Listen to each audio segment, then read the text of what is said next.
ये जो चीज दिख रहा है इसे कहते हैं DPF, डीजल पार्टिकुलेट फिल्टर।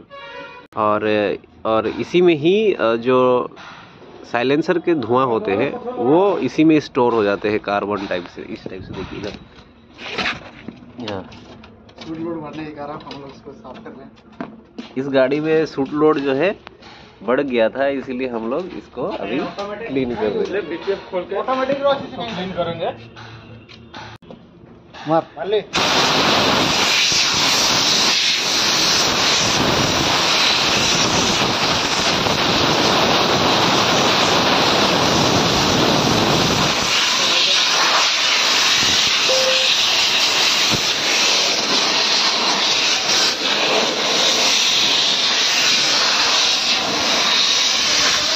देखिए इसमें DPF में कितना सारा धुआं निकल रहा है।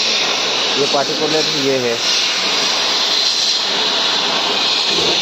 साइलेंसर पूरा जाम